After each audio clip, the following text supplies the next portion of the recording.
এইখন হৈছে মেইন গেটখন আৰু এতিয়াও কমপ্লিট হোৱা নাই, এইখন বনাই আছে এতিয়াও। Hello' friends, welcome back to my YouTube channel. আপোনালোক সকলোকে মোৰ চেনেলৰ অন্য এটা ভিডিঅ'লৈ বহুত স্বাগতম জনাইছোঁ। তো আজিৰ ভিডিঅ'টো খুব স্পেচিয়েল হ'বলৈ গৈ আছে, গতিকে আপোনালোকে স্কিপ নকৰি শেষলৈকে ভিডিঅ'টো চাই থাকিব। গতিকে ব'লকচোন ভিডিঅ'টো আৰম্ভ কৰোঁ। আমাৰ ঘৰত ৰাতিপুৱা আলহী আহিলে, এতিয়ালৈকে 3বাৰমান বিস্কুট দিলোঁ, খালে আৰু খাই পেলাই এতিয়া পূৰা বৰ টোপনিত বহি আছে আমাৰ টুকটুকি মাইনা। এয়া বহি তাই পেট খজুৱাই আছে। টুকটুক এইফালে, তাইক মাতিলেই হ'ল আৰু আহি যাব। আৰু এটা কথা, ইয়াতে পেলাইছিলোঁ জলকীয়া গুটি পেলাইছিলোঁ, এয়া পুলি হৈছে লাহে লাহে। ইফালে যা, আহিলেই তাই পুলি হৈছে ইয়াতে। আৰু আজি দেউতাই মানে নিজে কাপোৰ ধুলে, আচলতে কাপোৰ ধুই সদায় বাৰু, আৰু আজি অলপ বেলেগ ধৰণে ধুলে। এইটো চোলা একদম লেতেৰা হৈ গৈছিলে, আজি নিজে ধুলে। আৰু এইফালে গা ধুই পেলাই কাপোৰ শুকুৱাইছে দেউতাই। যোৱাকালি ৰাতি কি হ'ল, মানে আমাৰ ওচৰতে এটা হোষ্টেল আছে, গাৰ্লছ হোষ্টেল। প্ৰায় 11টামান বজাত তাত মানে মোৰ ভণ্টি দুজনীও থাকে, এজনীয়ে ফোন কৰিলে যে আমি গোটেই ছোৱালীবোৰ ইয়াতে থাকিব পৰা নাই, ৰাতি কোনোবাই মানে ওপৰত, মানে সেইটো 3তলা হয়, ছাদত গৈ পেলাই কোনোবাই চিঞৰে বা কোনোবাই কথা পাতি থাকে।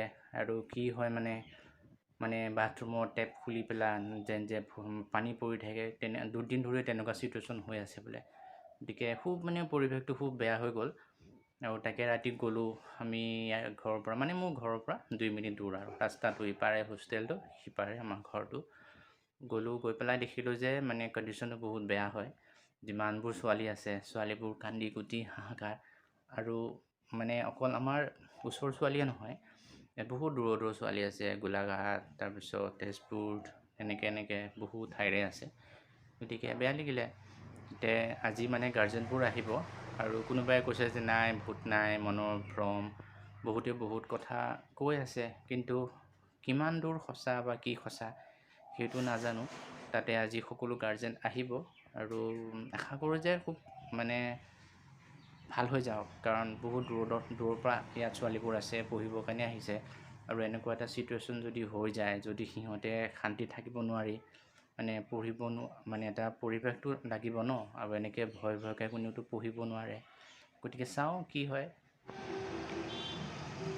অহা নৱেম্বৰৰ 21 তাৰিখৰ পৰা আমাৰ মৰিগাঁৱত সদৌ অসম ছাত্ৰ সন্থাৰ অধিৱেশন আছে ইয়াতে, আৰু তাৰেই প্ৰস্তুতি চলি আছে। ৰাতিও ইয়াৰ কাম চলি আছে, ইয়াত পেণ্ডেল দি আছে, আৰু এইফালে দোকানবিলাক বনাই আছে। খুব ধুনীয়া অনুষ্ঠান হ'ব, আৰু অসমৰ জনপ্ৰিয় গায়ক গায়িকাসকলো আহিব ইয়াতে। আৰু এইফালে কেইখনমান দোকানো বহিছে দূৰত। ওচৰলৈ নাযাওঁ বাৰু আজি, কালি দিনত ধুনীয়াকৈ দেখাম। আৰু এইফালে এইটো বনাইছে গেটখন, খুব ধুনীয়াকৈ বনাইছে গেটখন। মই ফ্ৰণ্টৰ ফালৰ পৰা গৈ পেলাই দেখাইছোঁ। বনাই আছে, এতিয়াও কমপ্লিট হোৱা নাই। ৱাও, ধুনীয়া ডিজাইনত বনাইছে, কালাৰফুল।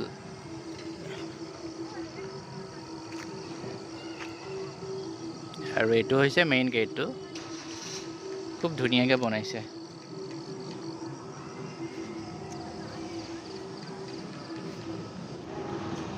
এইটো ৰাস্তাবোৰ ধুনীয়া কৰিছে, আৰু ছাইডৰ ঠাইবোৰ পৰিষ্কাৰ কৰিছে, কাৰণ ইয়াতে দোকান চোকান বহিব, নহ'লে বাইক চাইক থ'ব ইয়াতে। আজিৰ ভিডিঅ'টো ইমানেই। আপোনালোকৰ ভিডিঅ'টো চাই কেনেকুৱা লাগিল কমেণ্ট কৰি জনাব। আৰু মানে যে ক'লোঁ যে প্ৰথমতে যে সঁচাই ভূত আছেনে নাই, যদি আপোনালোকৰ তেনেকুৱা কেতিয়াবা কিবা চিটুৱেশ্যন হৈছে, তেন্তে কমেণ্ট কৰি জনাবচোন। সকলো ভালে থাকিব। Bye bye.